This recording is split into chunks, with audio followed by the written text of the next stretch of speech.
পেয়েছি যে কুচবিহার জেলা তৃণমূল কংগ্রেসের চেয়ারম্যান মহাশয় গিরীন্দ্রনাথ মহাশয়ের কাছে আমাদের কিছু প্রশ্ন রয়েছে, একদম সাধারণ মানুষের প্রশ্ন। এবং আপনারা জানেন সন্দেশখালী নিয়ে কিন্তু নরেন্দ্র মোদী হাতে মুখ খুলেছেন এবং সন্দেশখালী এই ভোটের আগে ইস্যু রয়েছে।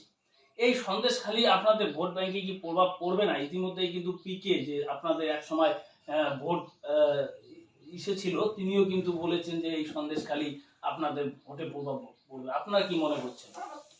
সন্দেশখালী বর্তমান লোকসভার ইস্যুতে ইস্যু নয়, এই জন্য ইস্যু নয়। সন্দেশখালী যে কোনো ক্ষেত্রে, প্রশাসনের ক্ষেত্রে কিছু ত্রুটি বিচ্যুতি হয়ে থাকে। পুকুরে যেমন এক ধরনের মাছ থাকে না, জঙ্গলে যেমন এক ধরনের গাছ থাকে না, কোনো রাজনৈতিক দলের বা কোনো সমাজে কিছু সামাজিক দুষ্কৃতি থাকে। এবার আমরা তো আপনাদের দলের বেশিরভাগ, আপনি জঙ্গলে যেহেতু উদাহরণ দিলেন, বেশিরভাগ জঙ্গলের গাছেই দেখছি দুষ্কৃতি। অর্থাৎ আপনার যদি শিক্ষার থেকে দেখেন, বালুর থেকে দেখেন, পাথরের থেকে দেখেন, রেশনের থেকে দেখেন, সবগুলোতেই আপনাদের দুর্নীতি, একের পর এক দুর্নীতি ধরাই দিচ্ছেন আপনাদের কুচবিহারে এসে নরেন্দ্র মোদী। এই বিষয়ে কি বলবেন? দুর্নীতি যে কথাটা বলেছেন নরেন্দ্র মোদী, কুচবিহারে যে কথা বলেছেন, তিনি প্রধানমন্ত্রী হিসেবে কথা বলেন। তিনি চোখে শুধু দেখেছেন পশ্চিমবাংলাকে, তিনি উত্তরপ্রদেশ দেখেননি, গুজরাট দেখেননি, হিমাচল প্রদেশ দেখেননি, অন্য কোনো দেখেননি। উনি কম্পারিজন করে শ্বেতপত্র চালু করুক কোন রাজ্যে, বিজেপি শাসিত রাজ্যে এবং পশ্চিমবাংলার মমতা বন্দ্যোপাধ্যায়ের শাসিত রাজ্যে কোন রাজ্যে দুর্নীতির সংখ্যা বেশি। সর্বক্ষেত্রে পশ্চিমবঙ্গ সর্বভারতীয় স্তরে প্রথম স্থান অধিকারী হয়ে আছেন। শুধু রাজনৈতিক কারণে গালিগালাজ করার জন্য, রাজনৈতিক কুৎসা রটানোর জন্য এই প্রচারটা তিনি করছেন। বাংলা সব দিকে এগিয়ে, দুর্নীতিতে নয়, উন্নয়নে বাংলা এগিয়ে, সব দিকে এগিয়ে, আর সব দিকে এগিয়ে। উনি শুধু নাটক করার জন্য, যে তিনি প্রধানমন্ত্রী হিসেবে বক্তব্য রাখেনি। কুচবিহারে এসে নরেন্দ্র মোদী দুটো কথা বলেছেন। এক নম্বর কথা, বাংলা থেকে দুর্নীতি দূর করবেন। আমরা অস্বীকার করছি না, কিছু কিছু জায়গায় যে দুর্নীতি হয়েছে, রাজ্য প্রশাসন, রাজ্য সরকার তাদের বিরুদ্ধে আইন ব্যবস্থা নিচ্ছে। সুপ্রিম কোর্টের তদারকিতে কিছু কিছু দুর্নীতি বিচার হচ্ছে, সেগুলোকে স্বাগত জানাচ্ছি। বিচার ব্যবস্থার প্রতি পূর্ণ আস্থা আছে, বিচার ব্যবস্থায় সে মুকুল হবে।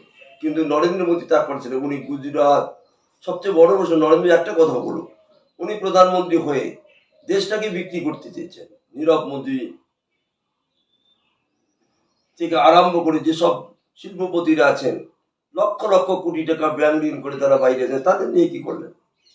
সেই দুর্নীতির কথা আগে প্রকাশ করুন, তারপর বাংলার কথা প্রকাশ করুন। এখানে যে দুর্নীতির কথা বলেছেন, সে দুর্নীতি নয়, শুধু ওটা করা মাত্র। তাই রাজনীতি করার জন্যই তিনি আমাদের সন্দেশখালীর কথা বলছেন। আমরা যদি প্রশ্ন করি, উনি কদিন গিয়েছেন মণিপুরে, দুটা সম্প্রদায়ে কাটাকাটি মারামারিতে হাজার হাজার সাধারণ মানুষ বাড়ি ছাড়া হলো, বিপর্যস্ত হলো, নারীদের উলঙ্গ করে রাস্তায় হাঁটানো হলো। তার বেলায় কথা কি, তিনি ভারতবর্ষের প্রধানমন্ত্রী, এই কথাটা তিনি ভুলে গিয়ে শুধু রাজনৈতিক নেতৃত্ব হিসাবে সন্দেশখালী এমন কিছু হয়নি, এমন কোনো মণিপুরের শিখিমাত্র কোনো ঘটনা ঘটেনি। তাই তিনি রাজনৈতিক প্রচারের জন্য করছেন, তিনি প্রধানমন্ত্রী হিসেবে এই তথ্য করেন। তাই আমি ওনাকে বলবো, উনি আগে নিজের আইনের চেহারাটা দেখুক।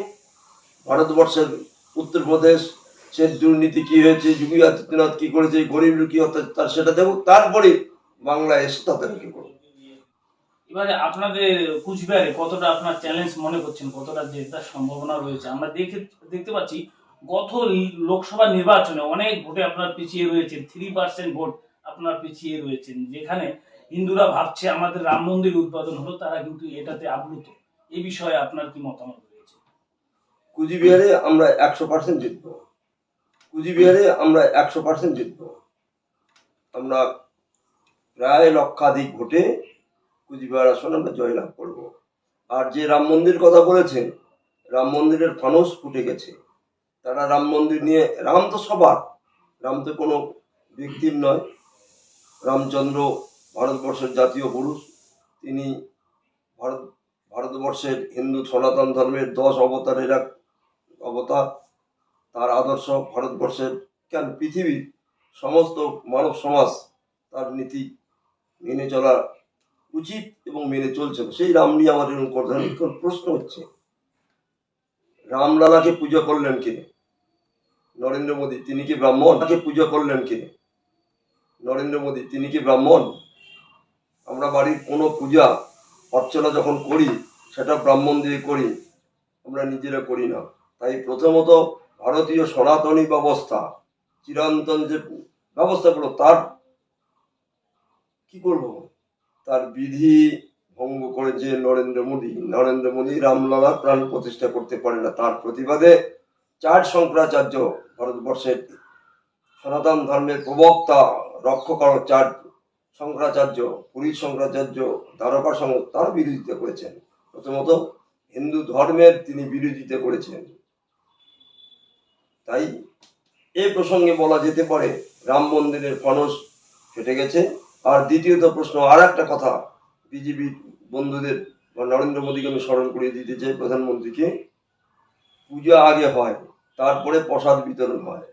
রামলালার প্রাণ প্রতিষ্ঠার আগেই তারা লাল আতপ চাল সারা ভারতবর্ষ জুড়ে প্রতিষ্ঠা করেছে। তাই মানুষ বুঝেছে রামলালার ধর্মীয় আবেগ নয়, মানুষের ভক্তির নয়, রাজনৈতিক বার্তা দেওয়ার জন্য ধর্মকে ব্যবহার করেছেন নরেন্দ্র মোদী।